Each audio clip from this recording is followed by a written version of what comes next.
Hi, my name's Tammy, and I'm part of the support and recovery team. I have been for years, and one of my favorite subjects to teach is anger management. It's something that we all have, anger, all of us. And we don't often know how to talk about it in constructive ways. But I have learned some tools that I'd like to pass on to you. I personally have wrestled with anger and being out of control with it. And so there's some really helpful tools that I have learned.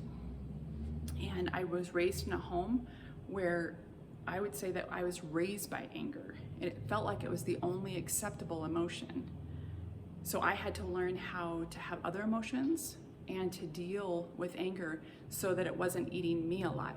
It really started affecting my relationships and how I did life, and it started controlling me, and that was never, ever where I wanted to be. So I started learning some tools that I love to pass on to others because it's been so helpful to so many. And I think it's important that we talk about this in the church or in the community. I don't know that we deal with this very well. We have lots of things right now to be angry about. There's lots of injustice going on. There is lots of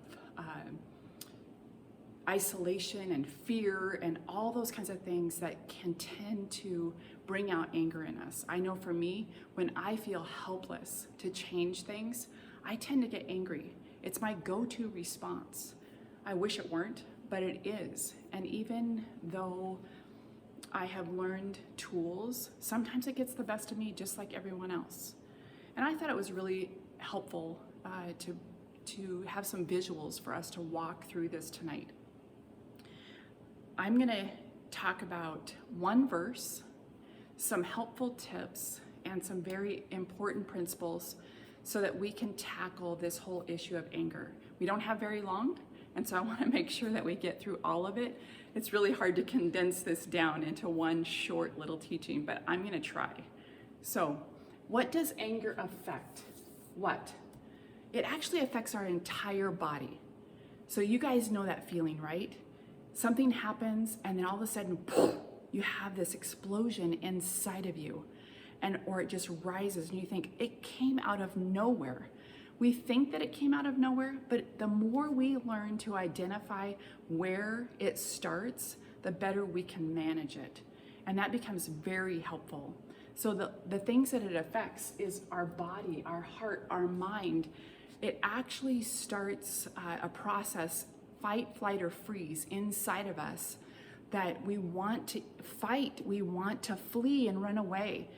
Stuff happens in our body, adrenaline starts pumping in, and all of our blood actually goes to our internal organs and away from our brain so we can't think as clearly.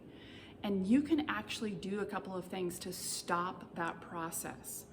And adrenaline, just so you guys know, does not reabsorb back into your body. It actually has to be spent. So I would encourage you to use some kind of physical exercise. And I'm not just talking about running or something like that, although that can be super helpful, but even scrubbing your house really hard, or washing your car, or going for a vigorous walk, or anything like that, where it causes you to have that feeling. Don't do it after that, because then your body needs to pump adrenaline back in to help you deal with that extra. So try to get that right amount. The other thing is that when your brain is not engaged anymore because all your blood went to your internal organs, you need to get your blood supply back to your brain. So you can ask yourself a question: why am I angry? What am I so upset about? And that will tell your brain, oh, I need to think here. You can also ask yourself, is this a real threat?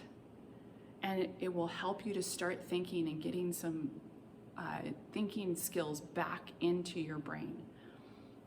The other thing is, anger is not wrong. Seriously, the Bible says in Ephesians 4:26, be angry and don't sin. So it's not wrong to be angry. There's all kinds of things to be angry about. But it just says to don't sin in your anger. Don't be violent. Don't be harmful to yourself or to other people. It's a warning system. Just look at it as a flag saying something is wrong, we need to deal with this. Sometimes it's a boundary issue. Sometimes it's because there's other emotions going on underneath the anger. So what kinds of emotions might that be? It might be scared. You might be embarrassed. You might feel rejected or disrespected. You might feel anxious or hurt, or you might feel shame or disappointment. And all of that can actually trigger anger. And so it's important to look at what is going on underneath. Now, I do have to say that anger can be an emotion in and of itself, but a lot of times it is protecting these more vulnerable emotions. So think of it as an anger iceberg. There's might be something below the surface. And that's another way that you can help to manage that anger that you're feeling, is to identify what's going on underneath. Like I said, ask yourself that question, why am I angry? Why? And that helps. And then when do I get most angry? Like I said a little earlier, I get angry when I feel helpless to fix something. And so I find myself starting to get frustrated and angry. And I would say that frustration is a low level of anger. And so if you start paying attention to that, I feel irritated, I feel frustrated. Those are cues that you are getting angry. So you can look at it as a thermometer. Here you're calm, and then all of a sudden you get irritated or frustrated, and that still is anger. If you start identifying it that way, you're gonna be able to manage it better. And then you start getting a little more angry, where you're saying other kinds of anger words. And then it's like, oh, I just blew my top. My heart is racing. I wanna punch something. I wanna kick something, whatever. I wanna break something. That's clear up here at the top. Now, if you identify it down here in this section, you could actually help yourself dial back. So ask yourself, what do I need in order to dial back this anger? And you can start to manage it that way. Now, we all have triggers.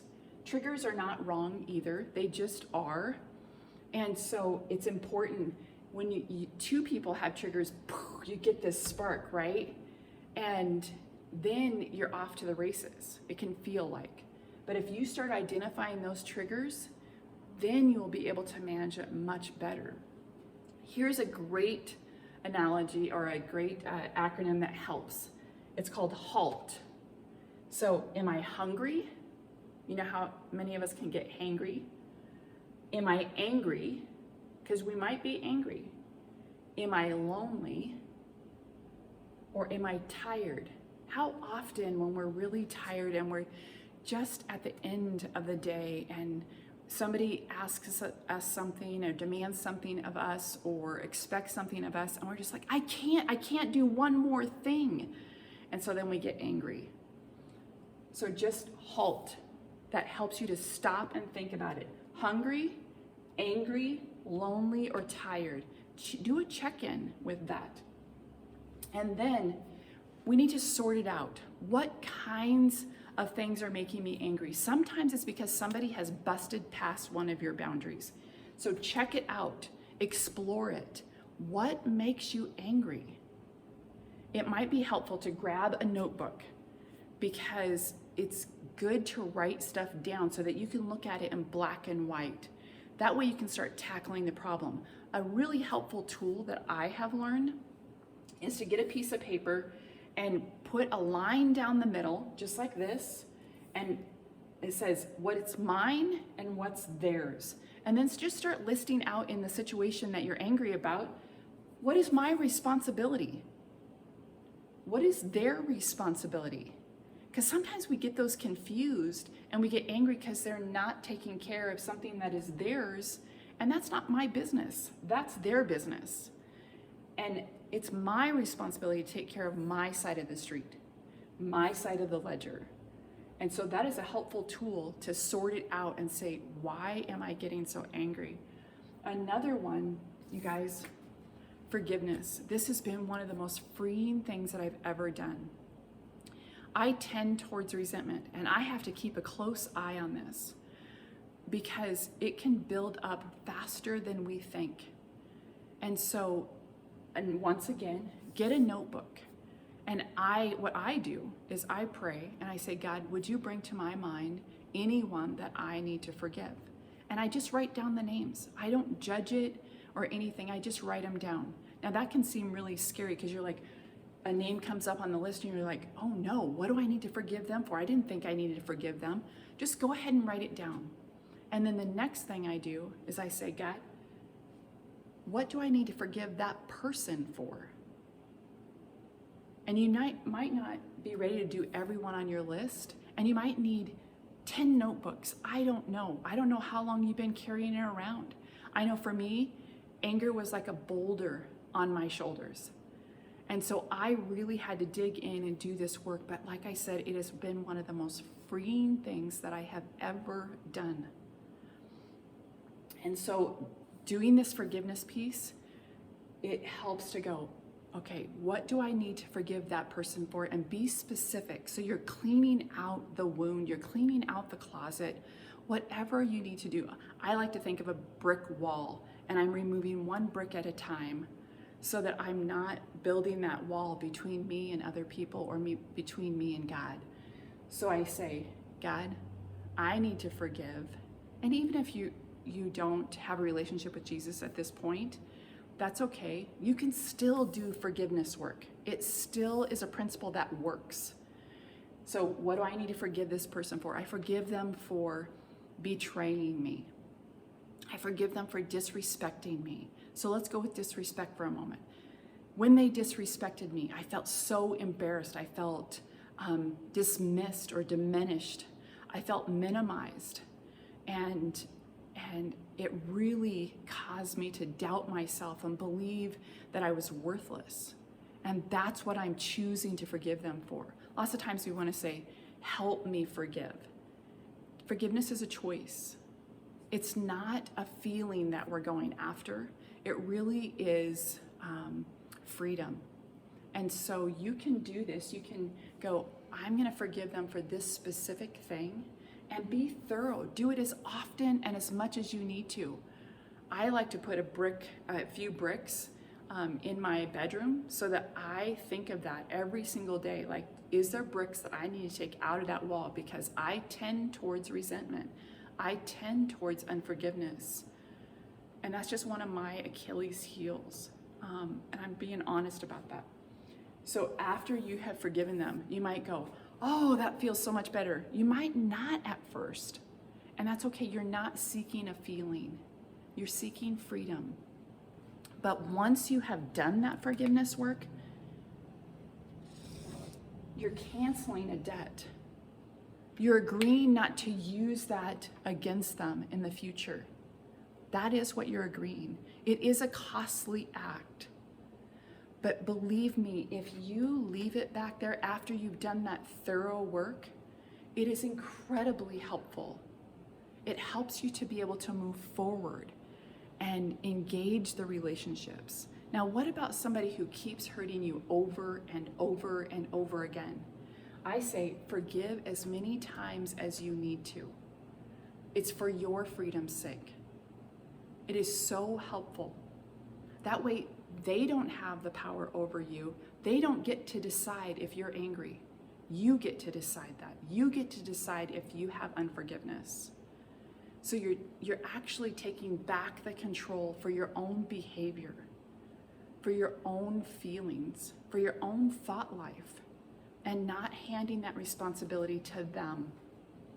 It is incredibly freeing. And I hope that in your time together, that you would talk about some of your triggers, that you would also talk about maybe some success stories that you have had with it. Maybe you're going to talk about the anger iceberg and things that you have felt underneath that anger. Or maybe you want to talk about how you can use this thermometer to help you dial back before you ever get to this explosion.